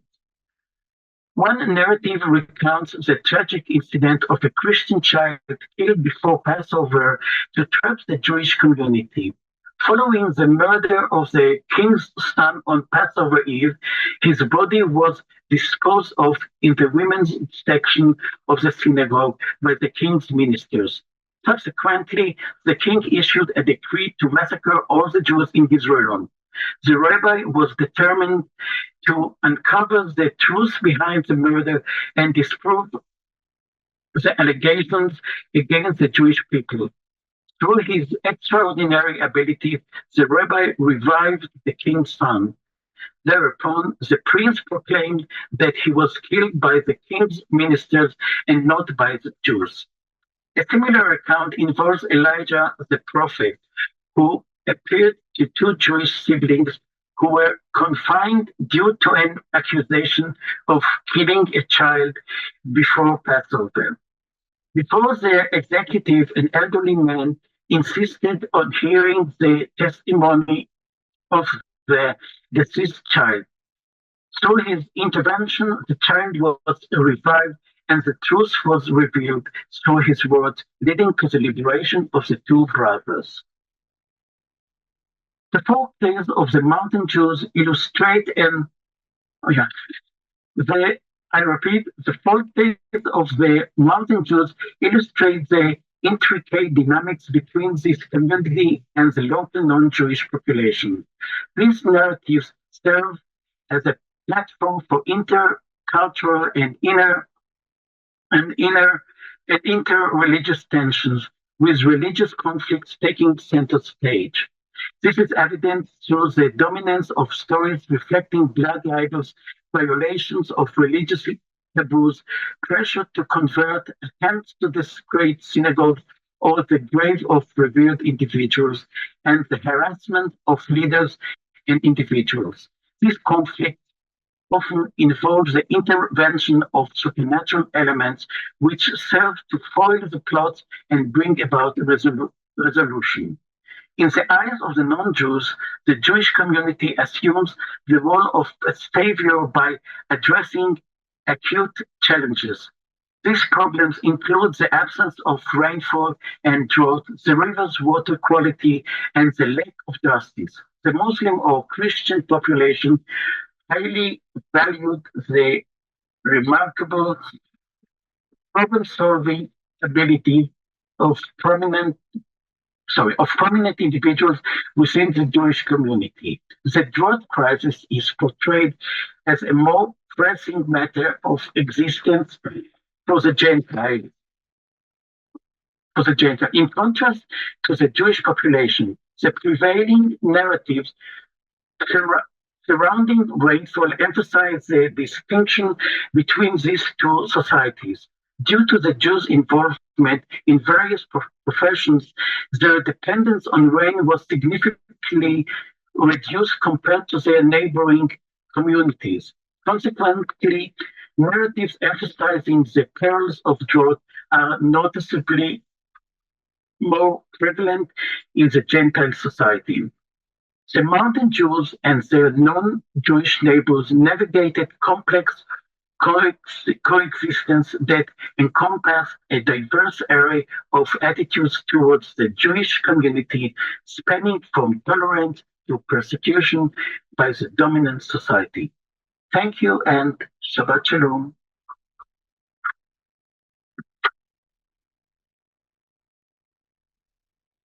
I don't hear anything. Yes, thank you very much. And you are very precise in time. Our first speaker with such quality. Do you have questions? If you have to come to the microphone. Do we have something on chat? Oh. Yeah, please. One moment.